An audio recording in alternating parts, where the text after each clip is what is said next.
Welcome back. Senate DOJ Caucus Chair Joni Ernst is going after waste, fraud, and abuse in Washington. We haven't heard of that, have we? She demanding an audit of government officials caught pocketing unemployment benefits while still collecting their taxpayer-funded paychecks. The senator tallied up nearly $500,000 stolen by just 5 federal workers, double dipping on the taxpayer dime during the COVID pandemic, including one who raked in over $130,000 while still on the job. Okay, I just have to say this is the government grifter edition of the Big Money Show. And what's interesting also known as the C Block. That's right. That's right. Well, I'll come to you first, Charles. So what's interesting to me about this is that it's so low scale. You know what I mean? A few pennies here, a few pennies there. Yeah. And after a while, you know, like as a taxpayer, I'm mad at however much you're taking. I'm mad, but we always say we're mad, but we haven't done anything about any of this, Jerry. And you don't think DOJ was effective at all? DOJ was effective, but, it's not just DOJ, right? Just, again, starting with the insider trading from elected members of Congress and the amounts of money they've made, being able to leverage the insider information that they've had. And all they have to do is say, yeah, we'll vote against it, and they never do. And it's just the whole system is so rigged and unfair. And I think the big problem, unfortunately, is bridges to nowhere work on a local level. Like, if you take a poll, I think I looked at, was it Pew or Gallup the other day, and the approval rating for Congress was like 9%. Like, it was the lowest out of all the institutions. But look at how many people get reelected. Right. That's like 90%. Right. So it's like, we hate the bastards except mine.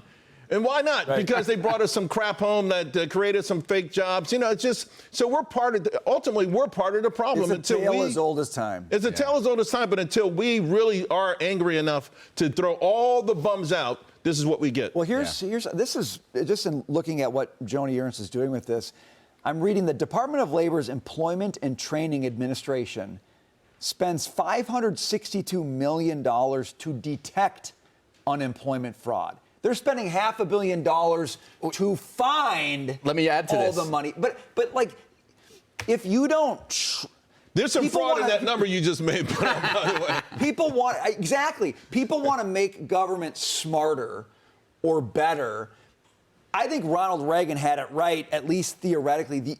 If you don't shrink it, you have to shrink it. You have to make it smaller. You don't make it better, except if you make it smaller and it does less and it spends less of your money. You will never root it out if it keeps growing. So that number was what, 530 some odd million to detect just it? To find the fraud. Here, fiscal year 2024, U.S. Government Accountability Office finds $162 billion in fraudulent claims, most of those coming from unemployment insurance. So you're spending $500 million to detect this fraud, and you can't, this is the GDP of small countries like Costa Rica and Guatemala that is happening every year.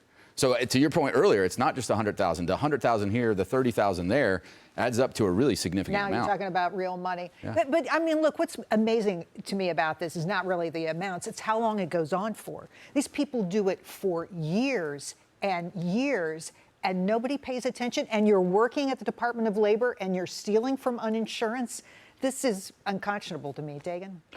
So the number he just cited is largely related to the unemployment insurance fraud from COVID.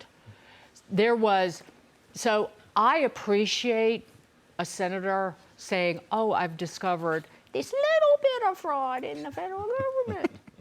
But let's not forget, $900 billion went out the door in jobless benefits during COVID because they shut the economy down. There was $135 billion of that was fraud. 15% of the money that went out the door was fraudulent. And the vast majority of it will not get clawed back. The vast majority of the thieves and crooks and criminals and grifters who stole it will not be prosecuted, because this year the 5-year statute of limitations runs out. It is an abomination that anybody in government didn't just scream to the high heavens, and they didn't do it for political reasons. Now, Biden's administration did extend the statute of limitations on, I know, the SBA fraud and the paycheck protection fraud, because that was 200 billion plus.